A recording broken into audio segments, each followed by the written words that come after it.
ॐ नमः सिद्धेभ्यः। ॐ नमः सिद्धेभ्यः। ॐ नमः सिद्धेभ्यः। निर्मल ज्ञान परटिया हम कलंक भी अपाल दौजेण बरु ते परम बड़वे भी सब कर्म मल का नाश कर हर प्राप्त कर निज जो लीन निर्मल ध्यान में नम कर निकल परमात्मा संतप्त मानस शांत हो जिनके गुणों की वे वर्धमान महान जिन विचरे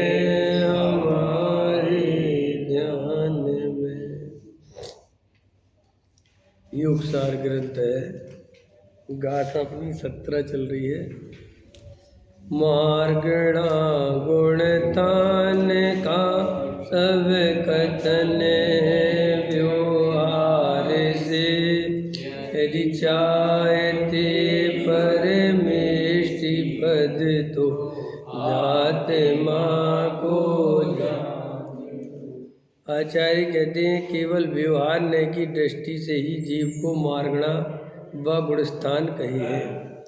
निश्चय नय से अपने आत्मा को आत्मरूप ही समझ जिससे तू सिद्ध परमेष्टि के पद को पा सकेगा। भगवान सर्वज्ञ देव त्रिलोकीनाथ परमात्मा दिव्य ध्वनि द्वारा जो बात कहते हैं वही बात संतों के विकल्पों द्वारा वाणी में आती है। जिनेन्द्र देव ने गुणस्थान और मार्गणा कही। यह जीव किस गति में है, किस लीस्या में है, भव्य है कि अभव्य है, किस ज्ञान में है इत्यादि ये सब वेद व्यवहार नय के विषय होने से जानने योग्य है किंतु आदरने योग्य नहीं। इनके आश्रय से सम्यक दर्शन नहीं होता। सम्यक दृष्टि की दशा, मुनि दशा, केवली की दशा कैसी होती है इसका जिसे ख्याल भी ना हो उसको तो यहाँ बात भी नहीं करते।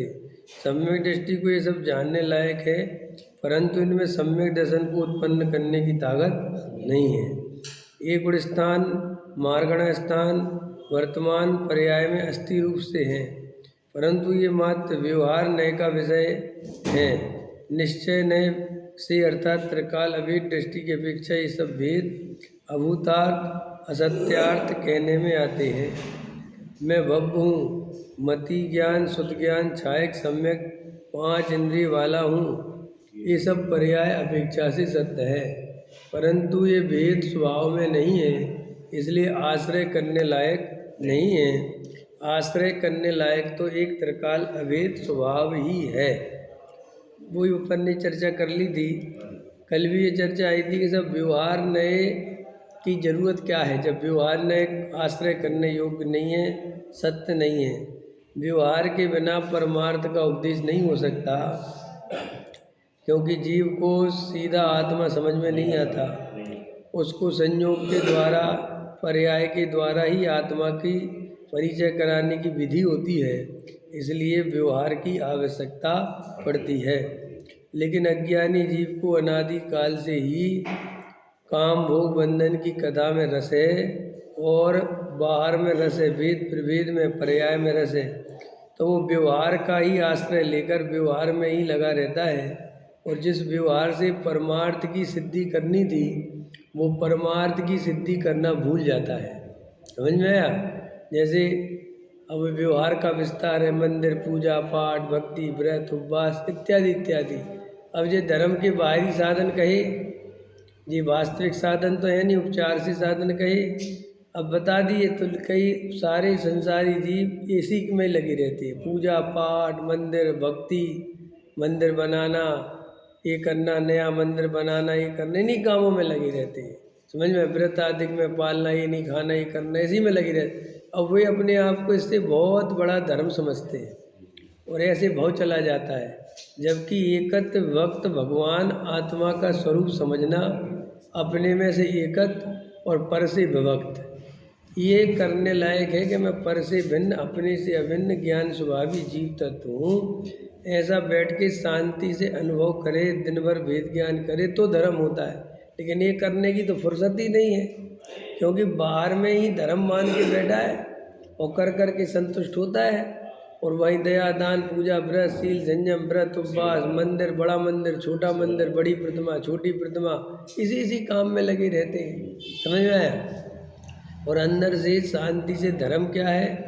पर द्रव्य से भिन्न, अपने से अभिन्न ज्ञायक स्वभावी भगवान आत्मा की दृष्टि करना, उसका ज्ञान करना, उसका अनुभव करना, इसका नाम धर्म है।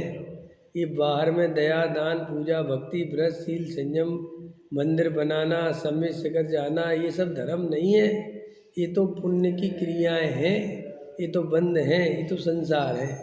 लेकिन अज्ञानी जीव इसे ही सब कुछ मान के इसी में लगा रहता है। एक तो ये हो गया। फिर ऐसे ही कई लोग वो प्रथमान योग पढ़ेंगे तो प्रथमान योग की कहानियाँ वगैरह याद कर लेंगे और उनको याद करके देखो राम की परिणति, देखो सीता की परिणति, देखो रावण कैसा था, देखो, ऐसे करते रहेंगे और वो परिणति से अपनी परिणति मिलाने में लगी रहेंगी। वो मिलती तो है नहीं समझे। अब रामचंद्र की जो परिणति है, जो सम्यक दृष्टि थे, वो तू मिथ्या दृष्टि है। और उनकी देखो साहब, उनने मर्यादा पुरुषोत्तम थे, उनने क्या है इन बातों में दम। ये तो कर्म के उदय की व्यवस्थाएं हैं, वो कोई राम का स्वरूप थोड़ी है। राम तो उन अधिक भावों में थे ही नहीं। उनके करता धरता देखो साहब, सीता को कितनी मुसीबत आई और सीता ने साहब ऐसा रखा वैसा रखा, ये सब क्या है?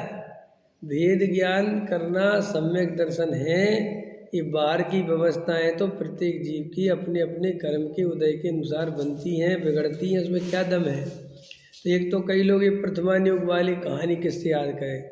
कई लोग क्या है, उस करणान योग में बहुत ताकत लगा के लगे रहेंगे, समझते रहेंगे अब जबकि उससे प्रयोजन सिर्फ इतना था कि अपन ने थोड़ा बहुत ज्ञान कर लिया, समझ लिया, और करणान योग का जितना ज्ञान चाहिए उतना अपन को है ही बिल्कुल। समझ में आया कि नहीं? देखो, गुड़ स्थान जानते हैं, मारगणा स्थान जानते हैं, 3 लोक का स्वरूप समझते हैं, विधि क्षेत्र क्या है ये समझते हैं, कर्म क्या है, कर्म की प्रकृतियाँ कितनी हैं, कर्म के कितने भेद हैं, समझा, ज्ञान के कितने भेद हैं। सामान्य तौर पर मोटा मोटा जितना करणान योग का ज्ञान होना चाहिए, समझ में, 5 लब्धि सब तो है अपन को।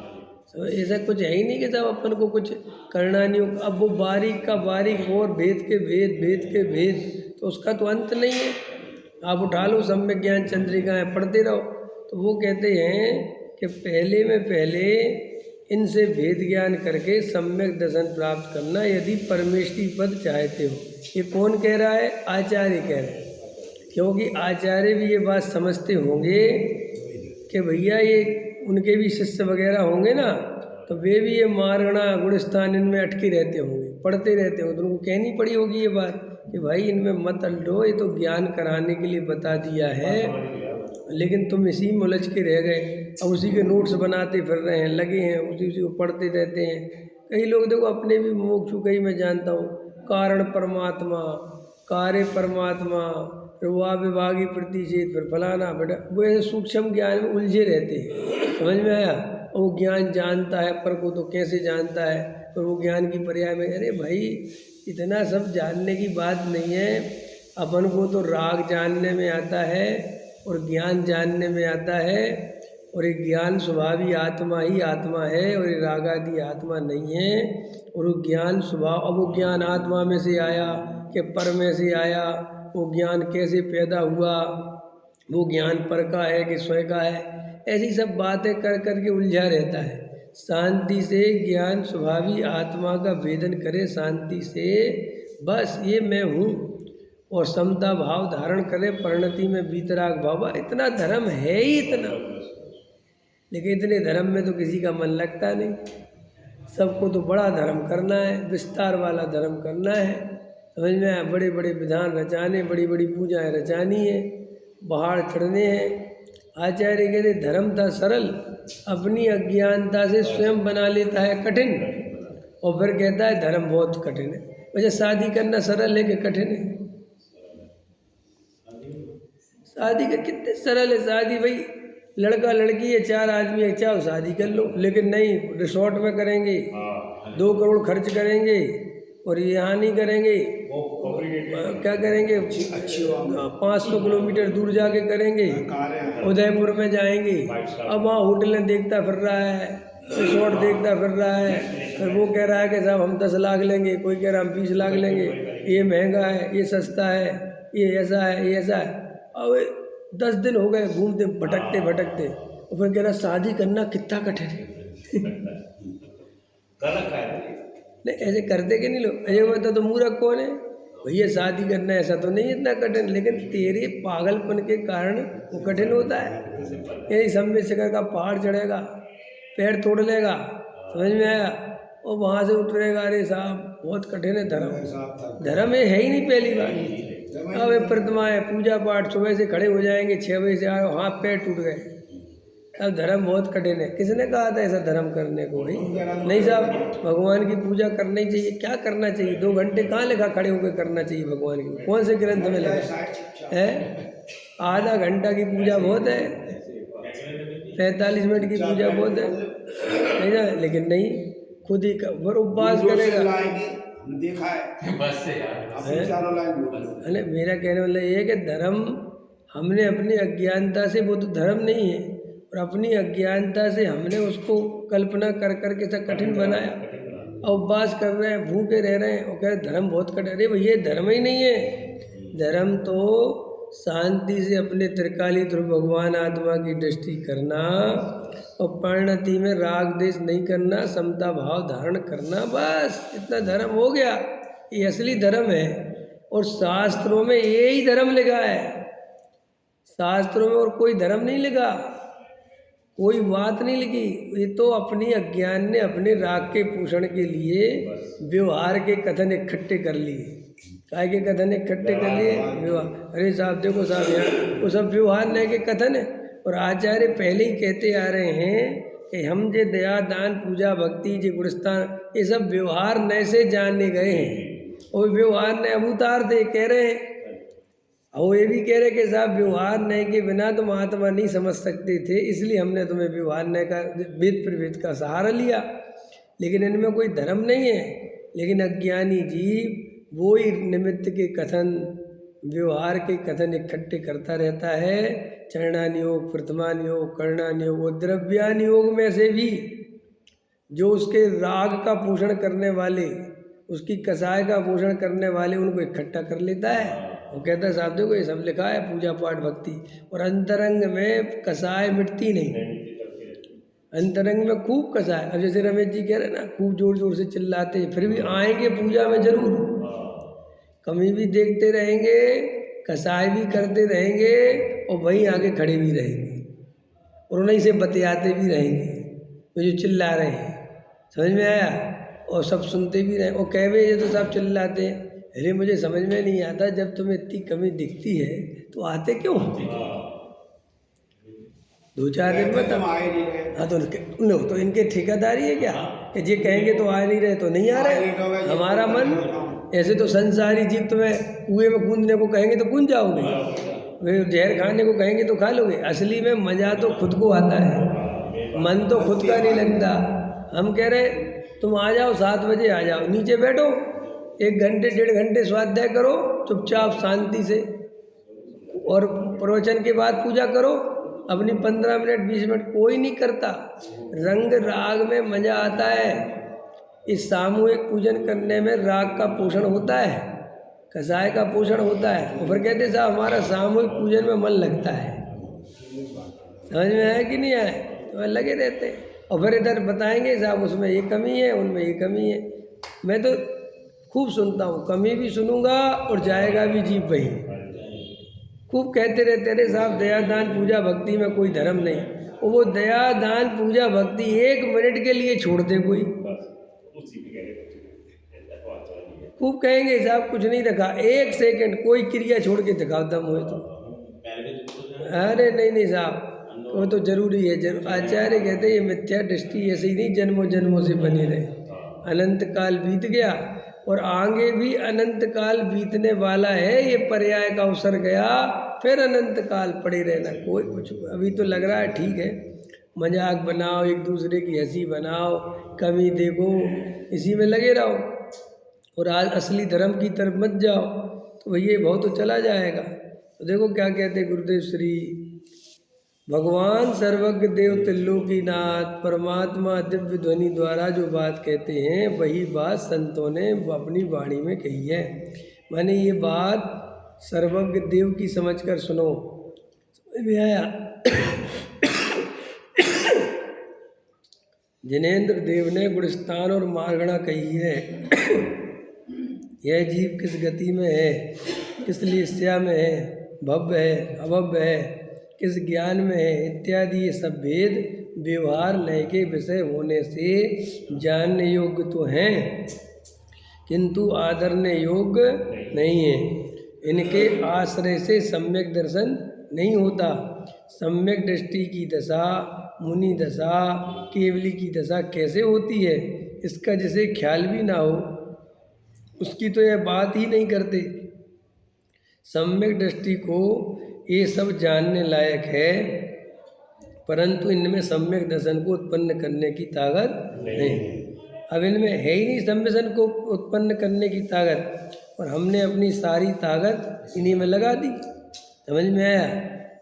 ये गुणस्थान मार्गणा स्थान वर्तमान पर्याय में स्थिर माने लगा लेना अपने अपने ऊपर भी कि अपन लोग भी अपनी सारी ताकत, अपन को सुबह 2 घंटे का टाइम मिलता है आत्मा के कल्याण के लिए, तो पर कहाँ लगाते हैं वो 2 घंटे मिले ना, आप सुबह 6 साढ़े 6 बजे से यहाँ 9 बजे तक आए तो बोलो 2-2.5 घंटे के लिए आए ना, तो 2-2.5 घंटे में से आत्मा के कल्याण के लिए कहाँ दिया समय, पर के पर में समय चला गया। और भ्रम क्या होता है घर पे जाके कि हम 2 घंटे धर्म करें, जबकि 2 घंटे धर्म नहीं किया है, कर्म का बंध किया है। और समझ में आया? लेकिन पुण्य के बंध को बंद मानते ही नहीं, दुख का कारण मानते ही नहीं।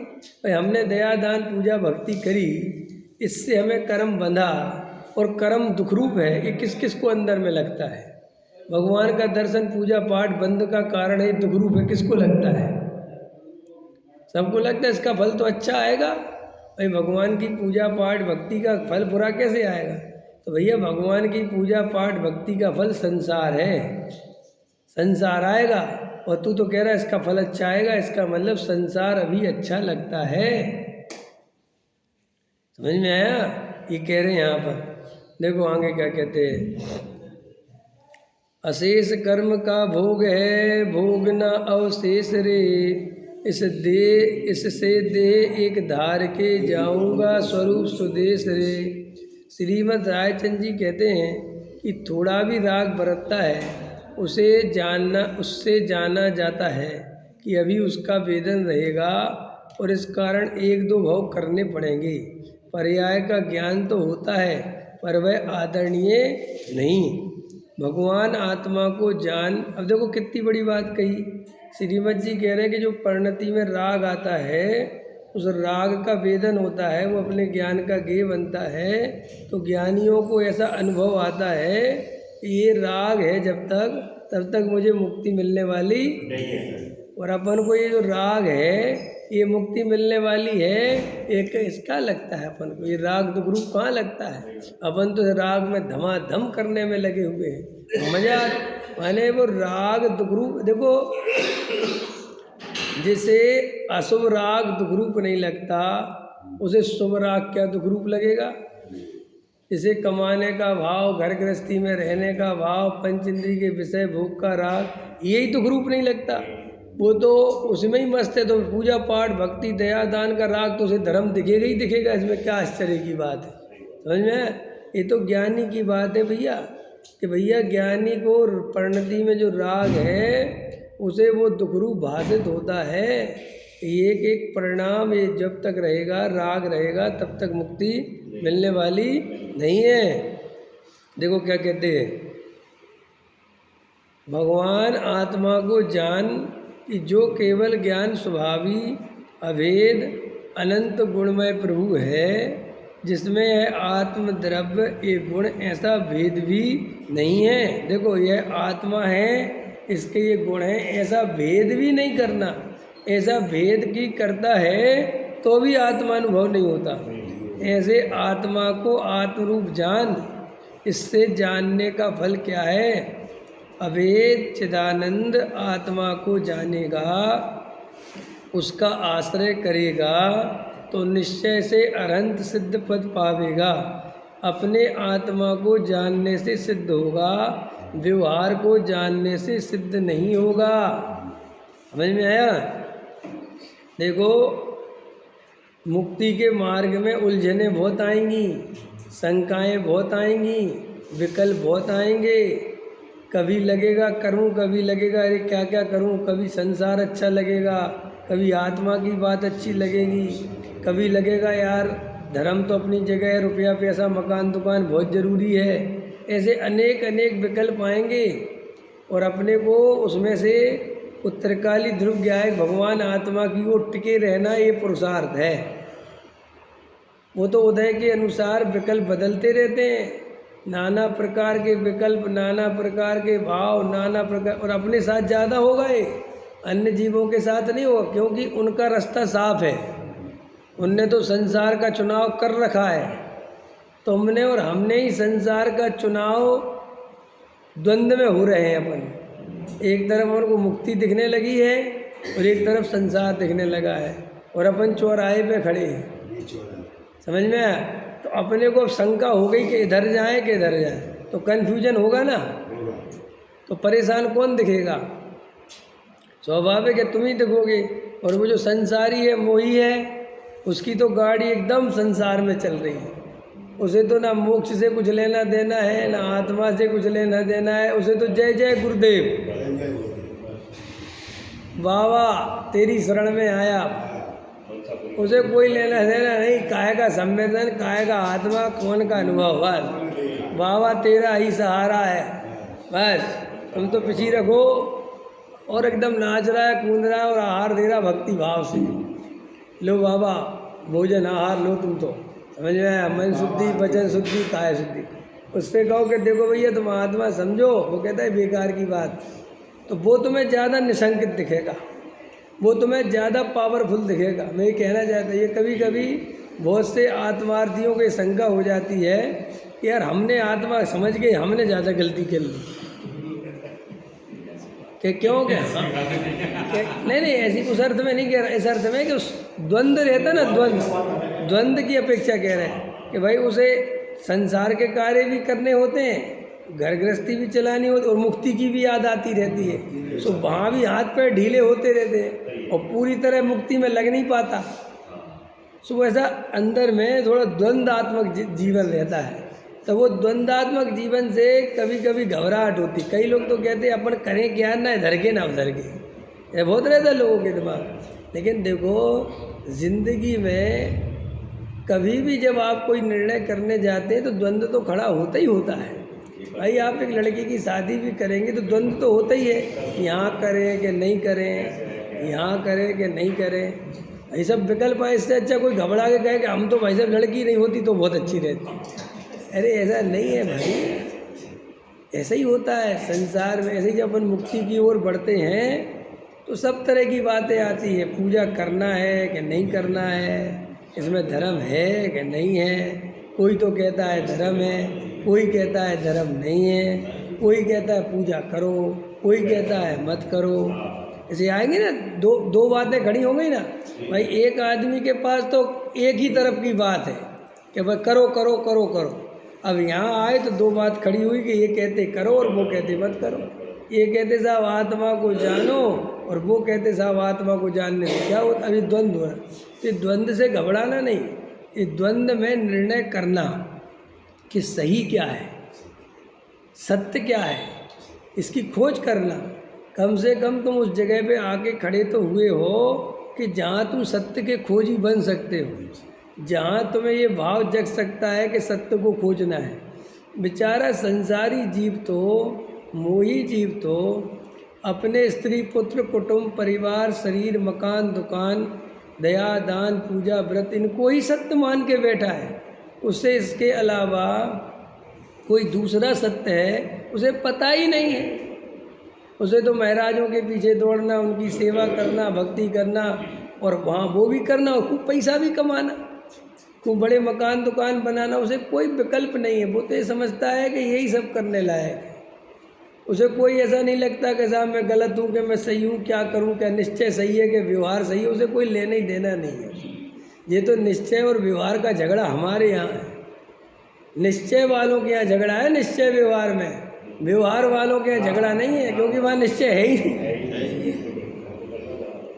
कई लोग सोचते हैं कि अपन निश्चय वाले, वे व्यवहार वाले, ऐसा नहीं है। निश्चय वाले भी अपने ही हैं, व्यवहार वाले भी अपने ही हैं। वे तो बेचारे व्यवहाराभासी हैं। व्यवहाराभासी कहते ही उसे हैं जिसे निश्चय से कोई लेना ही देना नहीं है। समझ में आया कि नहीं आया? अपन को तो निश्चय से भी लेना है और व्यवहार से भी, तो अपन द्वंद्व में है, अपन ज़्यादा परेशान है। तो अपन ज़्यादा परेशान है तो अपने को दिमाग में आता है कि अपन करें क्या। भाई वो आदमी तो मस्त है, उसका तो टेंशन फ्री है, वो तो महाराज के गए पैर दबाए टेंशन फ्री। अब तुम्हें समझ में आता है कि ये महाराज सही है कि नहीं है, इनके पैर दबाऊंगे तो द्वंद्व किसको खड़ा हुआ, इनकी क्रिया सही है कि नहीं। अब वो तो उसे कोई भी साधु देखे वो तो दंडवत लेट जाता है, उसे कोई टेंशन नहीं। उसे तो पीछी कमंड डाल लेगी, उसने कहा जय हो महाराज, उन्होंने कहा बच्चा खुश रहो, बोले ठीक है। समझ में आया गया।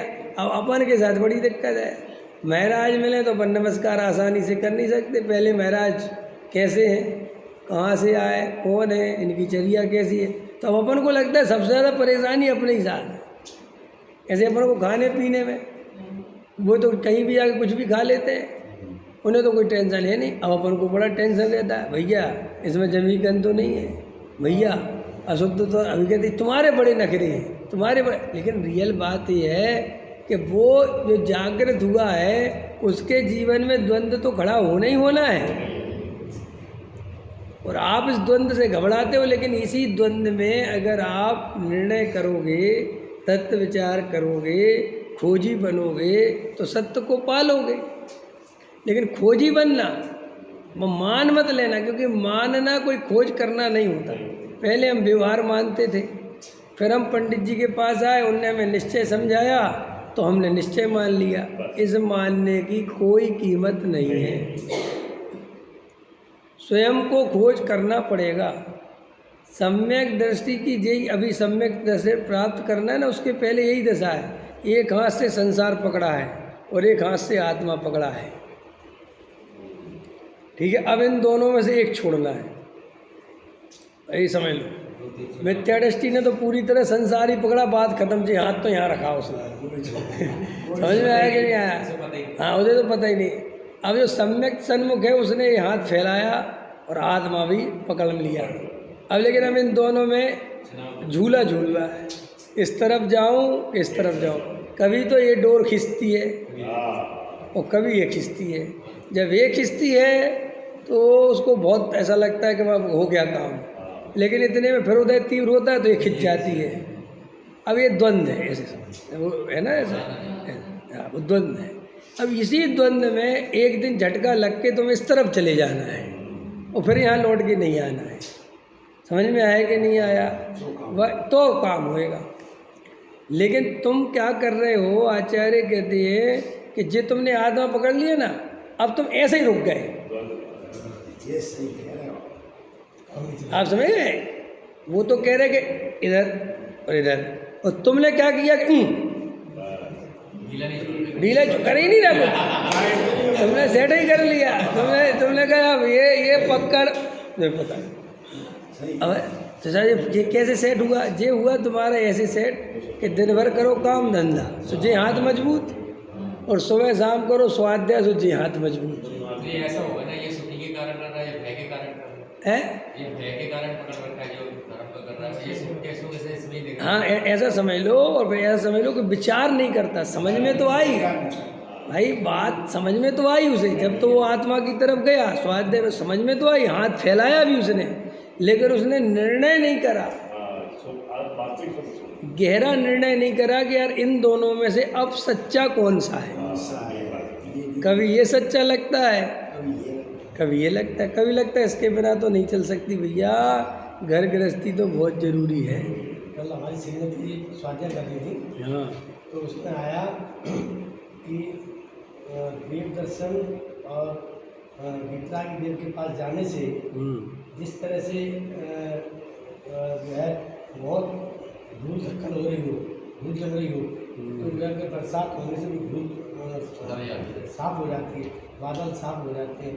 इसी तरह से हम देव शास्त्री के पास जाने से हमारे जो है सारे विकार और उनकी पूजा करने से, उनके निकट जाने से जो है हमारे शुभ अशुभ से हमारी छूट हो जाती है। ऐसा ठीक है, तो उसमें क्या है, सही है, उसमें सारी टीका में आया है। हाँ तो सही है ना, उसमें क्या है, अशुभ से छूटकर शुभ भाव हो जाता है भगवान के पास आकर, तो उसमें क्या है, तो सरल है बात भाई। भगवान के आमने आओगे, अपन स्वाध्याय में बैठे हैं, तो अभी सांसारिक विकल्पों की छुट्टी हो गई ना, तो उसमें कह दो कि साहब स्वाध्याय में बैठ के हमारा पाप धुल गए, तो धुल गए कि भैया पाप परिणाम नहीं हो रहा है अभी इस समय, जितनी देर स्वाध्याय चल रहा है, तो वो कहने में आएगा, उसमें कोई दिक्कत नहीं है। यदि भगवान की पूजा पाठ भक्ति में विकार नहीं आएंगे, शुभ भाव रहेंगे, तो शुभ भाव संसार है, बंध का कारण है, कोई धर्म नहीं है, उसको अपना हित माने, उससे अपना भला माने तो मिथ्या दृष्टि है। वो तो अज्ञानी जीवों को ऐसा उपदेश देने के लिए कहते हैं, व्यवहार को व्यवहार की भाषा में समझाते हैं, देव शास्त्र गुरु की महिमा दिखाने के लिए ऐसे कथन होते हैं। और उनकी वास्तविकता भी है कि देव शास्त्र गुरु के पास जाएगा तो शुभ से बचेगा, लेकिन ये नहीं लिखा कि मुक्ति मिलेगी। समझ में आया कि नहीं आया? और अगर कहीं लिखा भी हो कि मुक्ति मिलेगी तो वो व्यवहार नए से कथन जानना, उसमें क्या बात है, निश्चय तो उनके समान होना है बराबर। और अपन अब इतनी उम्र में आके भी अपन की आदि से तो ज़्यादा निकल गई, और अभी भी अगर ये गाथाएँ देख के या कोई देख के तो ऐसा लगता है कि साहब यहाँ लेकर तो क्या पहले 30 साल करा क्या है। अरे तो बहुत कॉमन बातें हैं, ऐसा श्रद्धाल मजबूत हो जाना चाहिए। कैसा कि कोई शास्त्र मिल जाए तुम्हें 2000 साल पुराना लिखा, और उसमें लिखा मिल जाए तुम्हें साफ साफ मूल गाथा में, और गाथा के ऊपर लिखा हो कुंद कुंद ने लिखी, गाथा में क्या लिखा हो कि दया दान पूजा भक्ति साक्षात मोक्ष मार्ग है, और कोई कुछ नहीं लिखा हो उसमें व्यवहार और निश्चय, तो अभी तुम्हें अंदर से भाव आना चाहिए, व्यवहार नहीं करना। स्वयं का विवेक तो होना चाहिए ना, स्वयं का विवेक, स्वयं का निर्णय होना चाहिए तुम्हें। अगर अंदर से सुनो सुनो सुनो, ये दया दान पूजा भक्ति बंद के कारण है, इस शास्त्रों में से पढ़ के समझे हो तो कुछ नहीं समझे। अब इसका अर्थ बताओ, बताओ सुनीता जी क्या बोला।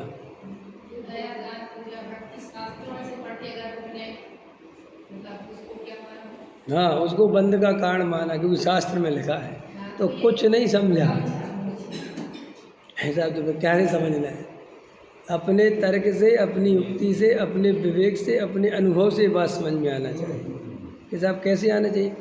दया दान पूजा भक्ति पर के आश्रय से होते हैं, और पर की तरफ दृष्टि मोक्ष का कारण कैसे हो सकती है, ये तो कॉमन बात है भाई। दया पर की दया ही है ना, पूजा पाठ पर की पूजा पाठ है ना, और वे पर है, और पर की पूजा पाठ से मुझे मुक्ति मिलेगी तो वो हिंदू धर्म सिद्ध हो गया, वो संभव ही नहीं, अन्य धर्म सिद्ध हो जाएगा वो।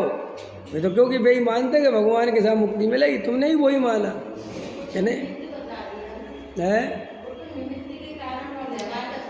और निमित्त कथन हो गया, वो निमित्त हो गया, व्यवहार हो गया, वो तो अपनी जगह है, लेकिन अपने को भाव भाषण होना चाहिए कि यहाँ पे भले ही लिखा हो कि दया दान पूजा भक्ति मुक्ति का, लेकिन हो ही नहीं सकते वे मुक्ति का, क्योंकि पर की तरफ देखना अपने आप में बंध को प्राप्त। देखो बंधन क्या है, बंधन दो द्रव्यों के बीच में ही तो बंधन हुआ ना।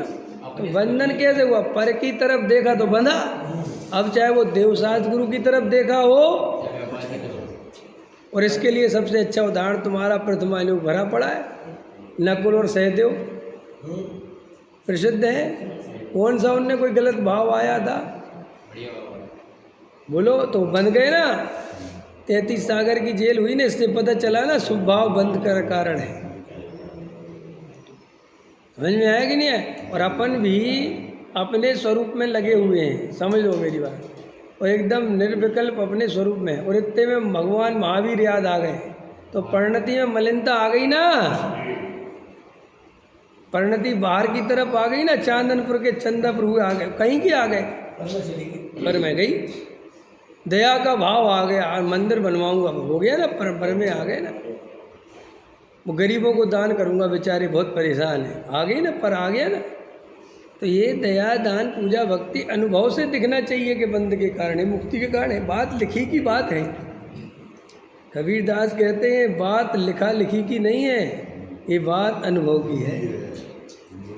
कबीरदास कहते हैं लिखा लिखी की बात नहीं, बात है अनुभव की। जो लिखा लिखी में लगा हुआ है, पढ़ा पढ़ी में कहाँ लिखी, कहाँ लिखा है जो आप बोल रहे हैं? कि साहब अनुभव से बोला कि हम अनुभव को नहीं मानते तो तुम कुछ नहीं मान पाओगे। क्योंकि तो शास्त्रों में तो देखो, डॉक्टर साहब हमारे एक बात कहते हैं कि जिन्हें लड़ना है उनके लिए शास्त्र में बहुत सामग्री है। और अच्छा कहते वो कहते तुम अगर इस बात को खोजने चलो कि दया दान पूजा भक्ति में धर्म एक कहाँ कहाँ लिखा, तो उसी शास्त्र में हजारों जगह लिखा मिल जाएगा। और ये खोजने चलो कि दया दान पूजा भक्ति में धर्म नहीं है, तो उसी शास्त्र में 1000 जगह मिल जाएगा। अब क्या करोगे? अब जिसकी मान्यता वो है वो वाले कोटेशन इकट्ठे कर लेगा, और जिसकी ये मान्यता है वो ये वाले कोटेशन इकट्ठे कर लेगा, और दोनों फिर बैठ के शास्त्र के आधार से लड़ाई झगड़ा करेंगे। लेकिन जिनको मुक्ति पानी है वो सर्च करेंगे, खोज करेंगे कि भाई ये बात किस अपेक्षा लिखी है, अनुभव से देखते हैं। दया दान पूजा भक्ति वीतराग भाव है क्या, कि राग भाव है? और धर्म तो वीतराग भाव ही होना चाहिए, क्योंकि सर्वज्ञ देव राग देश नहीं करते। दया दान पूजा भक्ति तो सर्वज्ञ देव करते नहीं। तो जब वे नहीं करते तो फिर मैं करूँगा तो मुझे मुक्ति कैसे मिलेगी? वीतराग भाव। और वीतराग भाव में देव शास्त्र गुरु भी पर हैं और स्त्री पुत्र कुटुंब परिवार भी पर हैं, दोनों एक ही समान हैं पर। ऐसी दृष्टि से वीतराग भाव आएगा। और देव शास्त्र गुरु अच्छे हैं और स्त्री पुत्र मकान दुकान बुरे हैं, इस दृष्टि से राग देश आएगा। इसलिए कई लोग धर्म के नाम पर पत्नी बच्चों से चिढ़ने लगते हैं और भगवान के प्रति बड़ा प्रेम रखते हैं। वे सोचते कि हम बड़े धर्मात्मा हैं। कोई धर्मात्मा नहीं हो, रागी द्वेषी हो तुम नंबर 1 के। समझ में आया कि नहीं आया?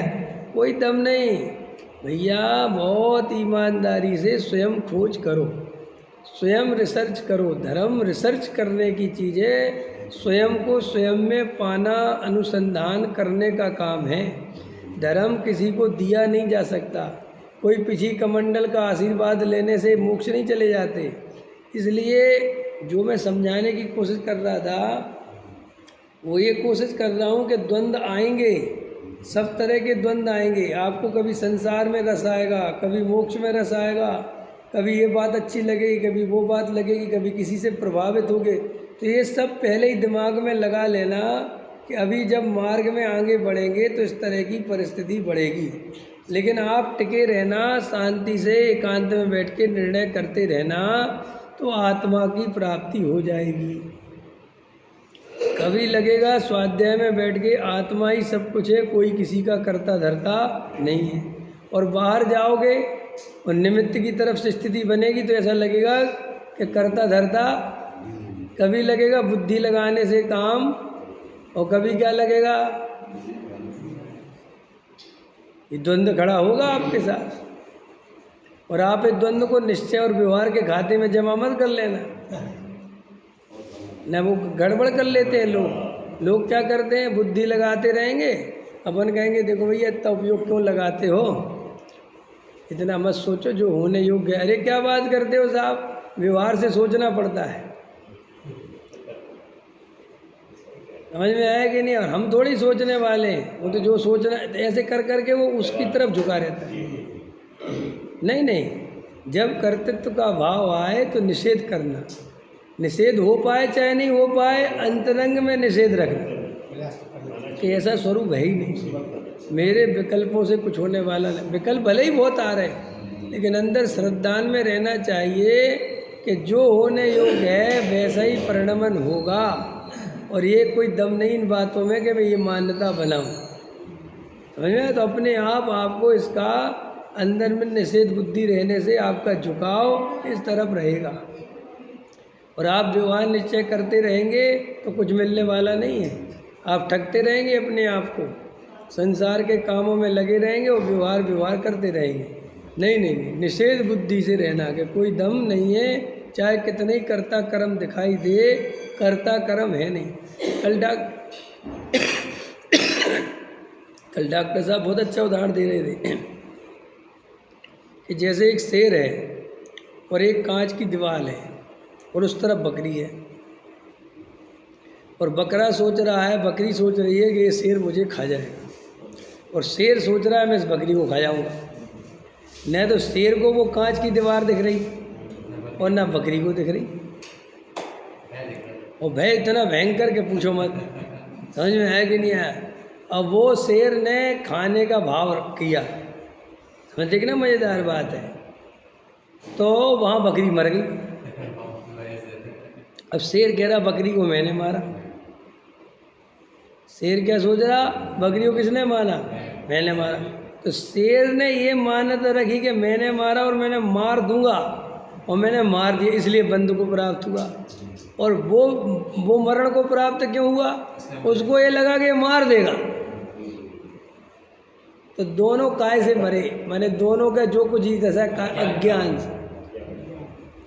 अगर ये उनको ज्ञान हो जाए कि बीच में वज्र की दीवार है, एक किसी कीमत पे शेर मुझे मार नहीं सकता, और शेर को पता चल जाए मैं इसे नहीं मार सकता, समझ में आप समझ।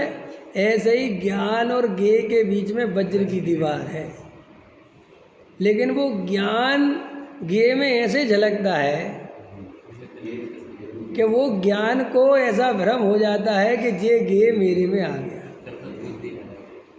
और फिर उसको वो मान्यता में बदलता है, और वो बदलता हुआ भी दिखता है। तो उसको लगता देखो, क्योंकि बदलता हुआ कैसे कि वो शेर ऐसे दहाड़ता तो वो बेचारा वो घबराता है, तो देखो शेर को लगता है देखो डर रहा है कि नहीं। ऐसे अपन के वो अनुसार वो अपन को भी ऐसे ही बैठता है कि साहब क्या बात करते हो साहब, हमने ऐसा दिमाग लगाया तो ऐसे कर लिया, हमने ऐसे दिमाग लगाया। अब जबकि वहाँ एक एक पुद्गल परमाणु का परिणमन अपनी योग्यता से स्वतंत्रता से हुआ है। ये हमें श्रद्धान पक्का हो जाए तो हमारे अंदर से कर्तृत्व, ममत्व, एकत्व, भोक्तृत्व चला जाए, और ये चला जाए तो हम सम्यक दृष्टि हो जाए।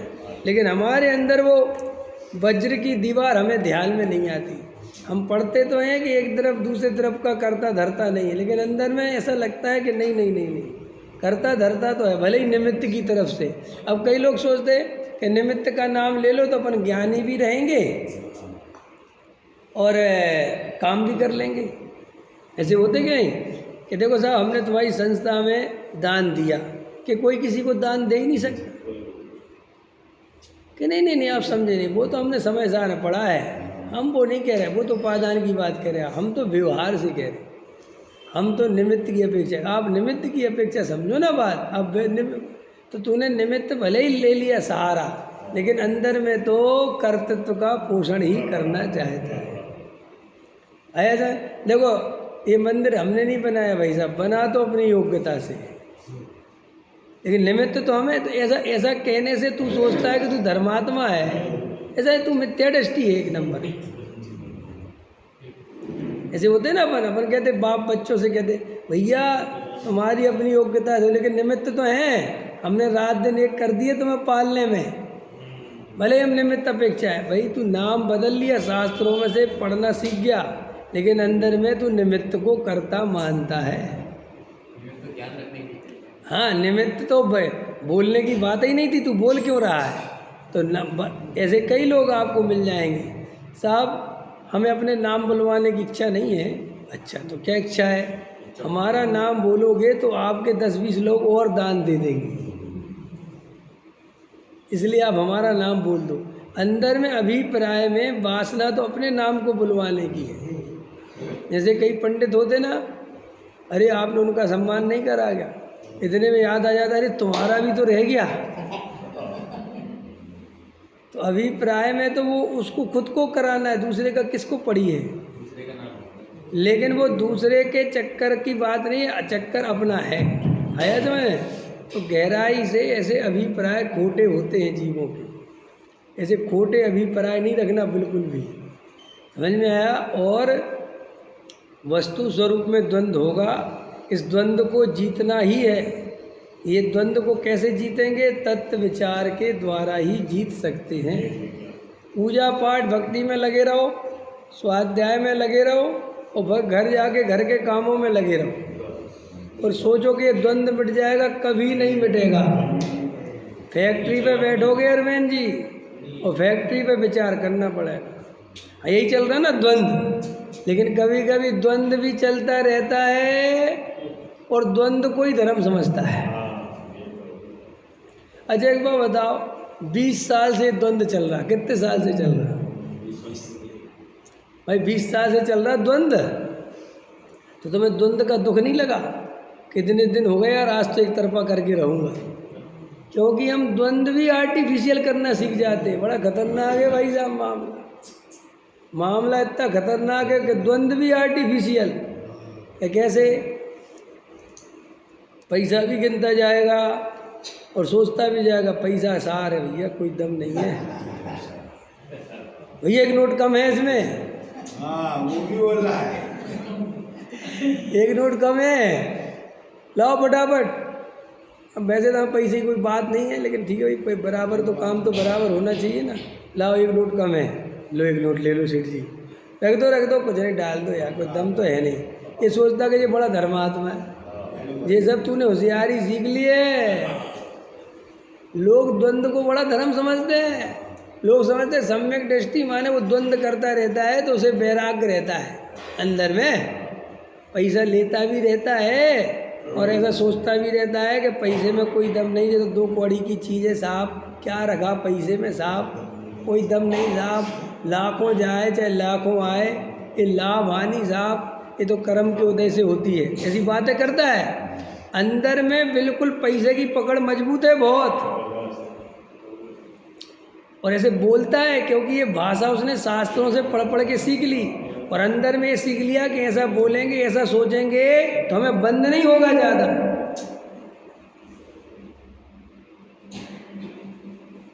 अब कितना खतरनाक बता रहा हूँ मैं, बारीक बात है, सूक्ष्म बात है और बहुत। और अभी कह रहे हैं ना पैसा आए जाए कुछ फर्क, 5 रुपये अगर किसी को मुफ्त के छोड़ने पड़ जाए तो मैं कह रहा हूँ किसी और को छोड़ो, साधर्मी को छोड़ने पड़ जाए, मंदिर में लाख रुपए दे देगा, लेकिन साधर्मी के 5-7 हज़ार रुपये छोड़ने पड़ जाए तो उसके प्राण निकल जाए। वो कहता मेरे द्वंद्व चल रहा, क्या द्वंद्व चल रहा तेरे? कौन सा द्वंद्व? किसको मूर्ख बना रहा? खुद को। तो सुनो सुनो सुनो, हाँ अरविंद जी सुनो, समझो, अच्छा प्रश्न किया कि साहब ऐसा चलता रहता है। ये द्वंद्व भी चलाता है और इस द्वंद्व में कोई दुख नहीं लगता। तो साहब ये समझ में नहीं आई बात। द्वंद्व से कहते हैं जिसमें चैन ना पड़े, वो कहलाता द्वंद्व। रात की नींद उड़ जाए वो कहलाता द्वंद्व। यहाँ तो बढ़िया चद्दर तान के सो जाता है, सुबह उठ के फिर द्वंद्व चलाने लगता है। ये द्वंद्व नहीं है, ये तो तुम्हें जैसी पूजा पाठ भक्ति की आदत लग गई, ऐसे ही तुम्हें ये द्वंद्व करने की भी आदत लग गई।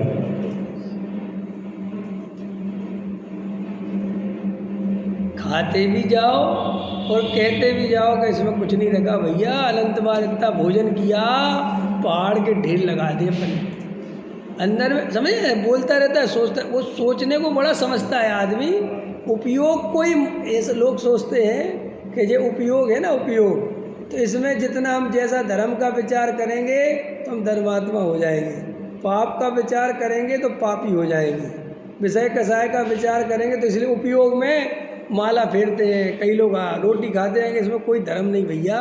वे सोचते हैं कि जैसे हमने बहुत बड़ा काम कर लिया, ये सोच के फैक्ट्री में बैठे रहेंगे और सोचते रहेंगे कि भैया पैसा बेकार की चीज़ है। वे सोचते हैं ऐसा सोचने से ये बहुत धार्मिक आदमी है।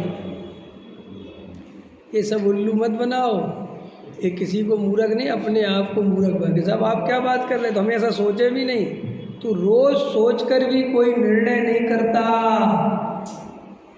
खाते समय कहता मैं अनाहारी स्वरूप हूँ, अनाहारी स्वरूप हूँ मैं, दाल में नमक कम है तो नमक तो लिया, नमक तो ले आओ। ज्ञानियों को भी तो पता नहीं है भरत जी कैसे खाते थे। हाँ, शास्त्रों से छल ग्रहण कर लेता है, ये सब छल ग्रहण कहलाता है। अंदर में कोई निर्णय नहीं करता, कहीं का ईंट कहीं का रोड़ा, भानुमति ने कुनवा जोड़ा, ऐसे ही बेचारा ये कहीं की कोई विचार ले लिया, कहीं का कोई विचार ले लिया, कहीं का कोई विचार ले लिया, जब जैसी ज़रूरत पड़ी वैसा विचार लगा दिया। जैसे जो मिस्त्री लोग होते हैं ना, इनके एक थैला होता है, आते होंगे आपके घर पे मिस्त्री वगैरह, तो उस थैले में कई तरह के नट बोल्ट डाल के रखते हैं, बड़ा स्क्रू, छोटा स्क्रू, ऐसा बीच का, कि जहाँ जैसी ज़रूरत पड़ेगी। ऐसे अपन ने कई तरह के विचार सीख रखे हैं, निश्चय के विचार सीख रखे, व्यवहार के विचार सीख रखे, समाज के सीख रखे, घर परिवार के सीख रखे, रिश्तेदारी के सीख रखे। अब जहाँ जो फिट बैठता है। रघुकुल रीत सदा चली आई, प्राण जाए पर बचन न जाई। अब यहाँ इसकी ज़रूरत पड़ गई तो ये ठोक दिया, समझ में? ये कहाँ ज़रूरत पड़ेगी? या किसी को भैया बयाना दिया था और वो पलटने लगा तो रघुकुल रीत सदा चली आई, शर्म नहीं आते? यहाँ ठोक दिया। समझ में आया कि नहीं आया? और जहाँ जैसी ज़रूरत पड़ गई कि नहीं समझेगा। अरे धन कंचन राज सुख सभी सुलभ कर जान, दुर्लभ है जहाँ जैसे। अंदर में कोई विचार नहीं है, अंदर में कोई निर्णय नहीं है। ये मायाचारी, ये भावों की दशा, कुछ विचार नहीं है। उसी में धर्म का विचार कर लेता है, उसी में कर्म का विचार कर लेता है, उसी में पुण्य कर लेता है, उसी में पाप कर लेता है, और उसी में मोक्ष जाने की भावना भी भा लेता है, और उसी में अमीर बनने की भावना भा लेता है। सब एक ही कटोरे में, सब तरह का माल एक ही कटोरे में लिया। तो इसलिए ऐसे नहीं करना, छल ग्रहण नहीं करना, विचार करना, निर्णय करना। तो जो अरविंद जी कह रहे द्वंद्व उसे कहते हैं जिसमें रात में नींद नहीं आए। जैसे आप दो लड़का देख के आए अपनी लड़की के लिए, अब द्वंद्व चल रहा है, इससे करूं किससे करूं। घर देख के आए दो तीन, ये खरीदूं कि ये खरीदूं। व्यापार में द्वंद्व चलता है। जब शुरू में आए थे दिल्ली में कि ये करूं ये करूं, तो रात में नींद नहीं आती। क्यों? ये कहलाता द्वंद्व। कहीं नौकरी अपन को ज्वाइन करनी हो, जाएं कि नहीं जाएं, सही रहेगा कि नहीं रहेगा, कितना द्वंद्व चलता है? लड़की देखने गए, लड़की देखा लेकिन अभी हाँ नहीं भरी, तो क्या चलता है रात में? वो कहलाता द्वंद्व, जिसमें उठ के बैठ जाए, नींद चली जाए, हाँ करूँ कि नहीं करूँ। वैसे तो लड़की सही है लेकिन उसका बाप सही नहीं लग रहा था, वैसे तो सही है लेकिन उसकी माँ सही नहीं लग रही, वैसे तो सही है लेकिन घर अच्छा नहीं लग रहा। कितना द्वंद्व है ये कोई द्वंद्व है? ये कोई द्वंद्व है? धर्म का मस्त जिंदगी कट रही, 20 साल कट गए। कह रहे साहब द्वंद्व बहुत है। कभी तो पंडित जी आपकी बात सही लगती है, और कभी पंडित जी हमें फलाने पंडित जी की बात सही लगती है। कभी तो जब आप यहाँ से चले जाते हो तब बहुत ही अच्छा लगता है कि सब सही चल रहा है, और जब आप आ जाते हो तो सब किए कराए पे पानी फेर देते। समझ में आया कि नहीं है? ना हम लोग को तो तरह धर्म नगरी बन जाती हमारी है, और तुम आके सब उसमें भांग डाल देते हो। इतना बढ़िया विधान, अच्छा मुकुट लगा के ढेड़े ढेड़े जय जय है, और ऐसे छम्मा छम्मा और भगवान और फलां और ढेगा, इतना बढ़िया हो रहा है। अब तुम आते हो बस एकदम से बोलने लगते हो, इसमें कोई धर्म नहीं, वैसा बेकार की, तो हम एकदम घबरा जाते। आप नहीं आओ तो धर्म बहुत अच्छा चले। तो कभी तो इस बात को अच्छा मानता है, कभी वहाँ अच्छा मानता है, और इसे समझता है कि मैं कुछ पालूंगा, कुछ नहीं पा सकता। कभी तो कहता है जोर में आके व्रत उपवास तो करनी चाहिए, नियम व्रत तो होनी चाहिए, सही है, तो ऐसा नहीं है। फिर कभी दूसरा पंडित आ गया तो कहता सही कहते भैया, कुछ नहीं रखा, जड़ की क्रिया है, खींच करने से होता क्या है। सो कभी ढीला पड़ता है, कभी खींचता है, ऐसा ही संसार चला है। उसे द्वंद्व समझता है, ये कोई द्वंद्व बंद नहीं है, ये तो आदत पड़ गई ऐसे जीने की। और फिर वो 4-5 नियम बना लिए मोक्षुओं ने, कौन से? ये स्वाध्याय करना चाहिए, रात्रि भोजन, जमीकन, बाजार, ये सब छोड़ देना चाहिए, और बस बात स्वाध्याय सुनना चाहिए। बाकी तो रुपया पैसा, मकान, दुकान, पद, प्रतिष्ठा, ये सब बनी रहनी चाहिए। आचार्य कहते देखो भाई, अगर द्वंद्व है तो उसका निर्णय करके, एक तरफ संसार का निर्णय, एक तरफ मुक्ति का निर्णय करके, अपना निर्णय करके मुक्ति की तरफ खड़े हो जाओ। सम्यक सन्मुख कौन सा जीव है? समझो मेरी बात, हम तुम सम्यक सन्मुख नहीं है अगर विचार नहीं करते तो। जो तत्व विचार में उद्यमी है, सुनो ये सम्यक सन्मुख जो वहाँ नहीं लिखी, मैं बता रहा हूँ। जो तत्व विचार में उद्यमी है, जिसे अब संसार में रस नहीं रहा, जो आत्मा की तरफ जाना चाहता है, आत्मा की अनुभूति के लिए रात और दिन प्रयासरत है, जिसे अब बार बार तत्व विचार, तत्व निर्णय में उपयोग लगता है, वो जीव सम्यक सन्मुख है। और जो जीव सुन के घर चला जाता है, पूजा पाठ समय पे करके चला जाता है, घर जाके घर के कामों में मस्त हो जाता है, शाम को फिर स्वाध्याय में आके बैठ जाता है और शास्त्रों को समझता रहता है, जिसे कोई आत्मा की अनुभूति की नहीं पड़ी, जिसे परिणति में कोई भेद ज्ञान नहीं चलता, वो जीव सम्यक सन्मुख नहीं है, मिथ्यात्व के सन्मुख है। आया समझ में, आया कि नहीं आया? गहराई से विचार करना। सहजा